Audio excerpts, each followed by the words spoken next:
Assalamualaikum warahmatullahi wabarakatuh. Saya Riadat Genaf akan mempresentasikan materi Pancasila yaitu TM1 judul Pancasila dalam Kajian Sejarah Bangsa Indonesia. Saya dari STR Gizi 1A. Oke, langsung saja ke pendahuluan. Pancasila merupakan dasar resmi negara kebangsaan Indonesia sejak 18 Agustus 1945. Karena pada waktu itulah Pancasila disahkan oleh PPKI, lembaga atau badan konstitut yang memiliki kewenangan dalam merumuskan dan mengesahkan dasar negara Indonesia merdeka.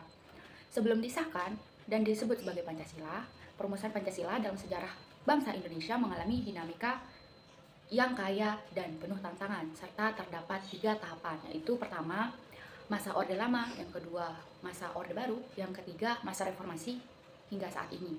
Oke, lanjut pada alur terbentuknya Pancasila, terbagi menjadi 3 tahapan yang diusulkan oleh 3 orang. Yang pertama yaitu Muhammad Amin pada tanggal 29 Mei 1945. Terdapat 5 bagian atau 5 poin. Yang pertama itu peri kebangsaan, kedua kemanusiaan, ketiga peri ketuhanan, dan 4 peri kerakyatan, dan yang kelima peri kesejahteraan rakyat. Yang kedua yaitu oleh Dr. Supomo pada tanggal 39 Mei 1945. Terdiri menjadi 5 bagian juga. Yang pertama itu, poin pertama itu persatuan, kedua keluargaan, ketiga keseimbangan lahir dan batin, keempat musyawarah, dan yang kelima itu keadilan rakyat. Oke, yang terakhir yaitu orang ketiga yaitu Insinyur Soekarno pada tanggal 1 Juni 1945 yang merumuskan 5 dasar juga. Yang pertama itu nasionalisme atau kebangsaan Indonesia. Yang kedua, internasionalisme atau peri kemanusiaan. Yang ketiga, mufakat atau demokrasi. Yang keempat, kesejahteraan sosial. Dan yang terakhir, yaitu yang kelima, ketuhanan yang berkebudayaan. Oke, selanjutnya yaitu sebelum periode pengusulan Pancasila, cikal bakal munculnya ideologi bangsa itu diawali dengan lahirnya rasa nasionalisme yang menjadi pembuka pintu gerbang kemerdekaan bangsa Indonesia. Kemudian disusul dengan lahirnya Sumpah Pemuda pada tanggal 28 Oktober 1928 yang merupakan momen-momen perumusan diri bagi bangsa Indonesia. Selanjutnya, pada saat sidang BPUPKI yang difasilitasi oleh Laksamana Maida, tidak sedikit pun ada intervensi dari pihak penjajah Jepang. Para peserta sidang ditunjuk secara adil bukan hanya atas dasar konstituensi, melainkan juga atas dasar integritas dan rekam jejak di dalam konstituensi masing-masing. Sidang-sidang BPUPKI berlangsung secara bertahap dan penuh dengan semangat musyawarah untuk melengkapi goresan sejarah bangsa Indonesia hingga sampai kepada masa sekarang ini. Perumusan Pancasila itu pada awalnya dilakukan dalam sidang BPUPKI pertama yang dilaksanakan pada tanggal 29 Mei 1945 hingga pada tanggal 1 Juni 1945. BPUPKI dibentuk oleh pemerintah pendudukan Jepang pada tanggal 29 April 1945 dengan jumlah anggota 60 orang. Yang badan ini diketuai oleh Dr. Rajiman Widyo Diningrat yang didampingi oleh 2 orang ketua muda atau wakil ketua, yaitu Raden Panji Suroso dan Ichi Bangase atau orang Jepang. BPUPKI dilantik oleh Letjen Kumakichi Harada, Panglima Tentara ke-16 Jepang, di Jakarta pada tanggal 28 Mei 1945. Sehari setelah dilantik, pada tanggal 29 Mei 1945, dimulailah sidang yang pertama dengan materi pokok pembicaraan calon dasar negara. Kemudian, sejarah mencatat bahwa pidato lisan Soekarno inilah yang di kemudian hari diterbitkan oleh Kementerian Penerangan Republik Indonesia dalam bentuk buku yang berjudul Lahirnya Pancasila 1945. Di lain pihak, ketika pemerintahan Soekarno jatuh, muncul upaya-upaya desoekarnoisasi oleh penguasa Orde Baru sehingga dikesankan seolah-olah Soekarno tidak besar jasanya dalam penggalian dan perumusan Pancasila. Oke, lanjut. Setelah pidato Soekarno, sidang menerima usulan nama Pancasila bagi dasar filsafah negara atau philosophic groundless yang diusulkan oleh Soekarno, dan kemudian dibentuk panitia kecil yang beranggotakan 8 orang. Di antaranya yaitu Ki Bagus Hadi Kusumo, Kiai Haji Wahid Hashim, Muhammad Yamin, Sutarjo, A. Maramis, Otto Iskandar Dinata, dan Muhammad Hatta yang bertugas menampung usul-usul seputar calon dasar negara. Kemudian sidang pertama BPUPKI pada tanggal 29 Mei sampai 1 Juni 1945 ini berhenti untuk sementara. Periode perumusan Pancasila, hal penting yang mengemuka dalam sidang BPU PKI kedua pada tanggal 10 sampai 16 Juli 1945 adalah disetujuinya naskah awal pembukaan hukum dasar yang kemudian dikenal dengan nama Piagam Jakarta. Piagam Jakarta itu merupakan naskah awal pernyataan kemerdekaan Indonesia. Pada alinea keempat Piagam Jakarta itulah terdapat rumusan Pancasila sebagai berikut. Yaitu pertama, ketuhanan dengan kewajiban menjalankan syariat Islam bagi pemeluk-pemeluknya. Yang kedua, kemanusiaan yang adil dan beradab. Tiga, persatuan Indonesia. Empat, kerakyatan yang dipimpin oleh hikmat kebijaksanaan dalam permusyawaratan perwakilan. Kelima, keadilan sosial bagi seluruh rakyat Indonesia.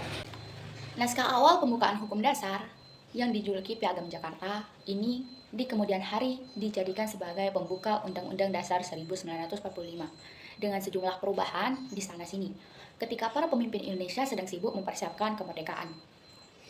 Berdasarkan Undang-Undang Dasar, sementara tahun 1950 dilaksanakanlah pemilu yang pertama pada tahun 1955. Pemilu ini dilaksanakan untuk membentuk dua badan perwakilan, yaitu Badan Konstitut yang akan mengemban tugas membuat konstitusi atau undang-undang dasar, dan DPR yang akan berperan sebagai parlemen.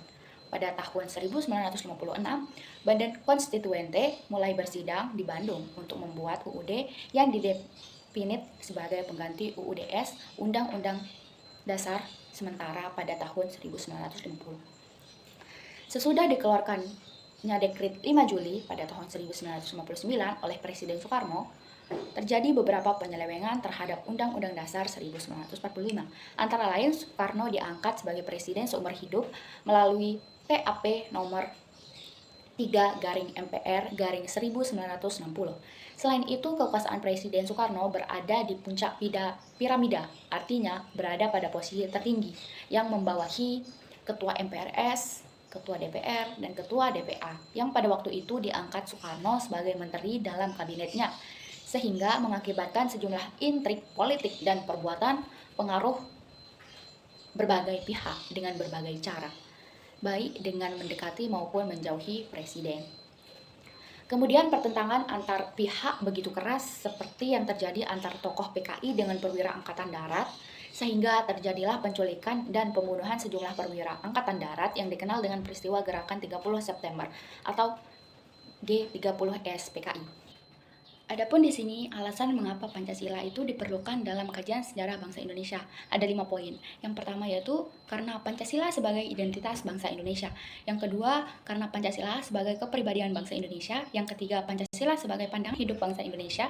Yang keempat, Pancasila sebagai jiwa bangsa. Dan yang terakhir, poin kelima, yaitu Pancasila sebagai perjanjian luhur. Oke, di sini ada 3 aspek sumber tentang Pancasila dalam kajian sejarah bangsa Indonesia. Terbagi menjadi 3 bagian, yaitu sumber historis Pancasila, kedua sumber sosiologis Pancasila, dan terakhir sumber politis Pancasila. Yang pertama yaitu sumber historis Pancasila. Nilai-nilai Pancasila sudah ada dalam adat istiadat, kebudayaan, dan agama yang berkembang dalam kehidupan bangsa Indonesia sejak zaman kerajaan terdahulu. Misalnya sila ketuhanan yang sudah ada pada zaman dahulu meskipun dalam praktik pemujaan yang beraneka ragam. Tetapi pengakuan tentang adanya Tuhan sudah diakui. Poin kedua yaitu sumber sosiologis Pancasila. Nilai-nilai Pancasila secara sosiologis telah ada dalam masyarakat Indonesia sejak dahulu hingga sekarang.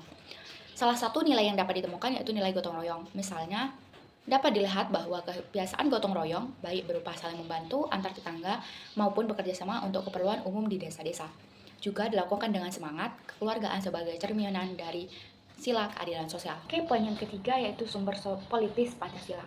Nilai-nilai dasar yang terkandung dalam Pancasila bersumber dan digali dari kearifan lokal, budaya, dan pengalaman bangsa Indonesia seperti dalam berhubungan dengan bangsa-bangsa lain. Misalnya, nilai kerakyatan dapat ditemukan dalam suasana kehidupan pedesaan, yang pola kehidupan bersama, yang bersatu, dan demokratis yang dijiwai oleh semangat kekeluargaan, sebagaimana tercermin dalam sila keempat, yaitu kerakyatan yang dipimpin oleh hikmat kebijaksanaan dalam permusyawaratan perwakilan. Semangat seperti ini diperlukan dalam mengambil keputusan yang mencerminkan musyawarah. Di sini adapun peran penting Pancasila, yaitu pentingnya Pancasila dalam kajian sejarah bangsa Indonesia dikarenakan hal-hal berikut seperti pengidentikan Pancasila dengan ideologi lain, penyalahgunaan Pancasila sebagai alat justifikasi kekuasaan rezim tertentu, serta melemahnya pemahaman dan pelaksanaan nilai Pancasila dalam kehidupan berbangsa dan bernegara. Oke, yang terakhir yaitu simpulan dari materi berikut, yaitu Pancasila merupakan nilai-nilai luhur yang menjamin dasar negara Indonesia, sekaligus menjamin pedoman hidup dan identitas diri bangsa Indonesia. Yang mana kedudukan Pancasila sebagai dasar negara Indonesia telah dilakukan oleh Instruksi Presiden Nomor 12 Garing 1968. Kedudukan Pancasila sebagai dasar negara Indonesia memiliki arti bahwa segala peraturan negara harus sesuai dan tidak boleh bertentangan dengan Pancasila. Pancasila terbentuk melalui proses sejarah yang begitu panjang dan bertahap, mulai dari proses pengumpulan sila-sila Pancasila, proses perumusan Pancasila, hingga proses pengesahan Pancasila, yang merupakan buah pikiran, musyawarah, dan mufakat yang telah dilakukan para tokoh penting pada masa perjuangan kemerdekaan yang dirumuskan melalui sidang BPU PKI pada tanggal 29 Mei sampai 1 Juni 1945. Oke, terima kasih. Sekian dari saya, kurang lebihnya mohon maaf. Wabillahi taufiq wal hidayah. Wassalamualaikum warahmatullahi wabarakatuh.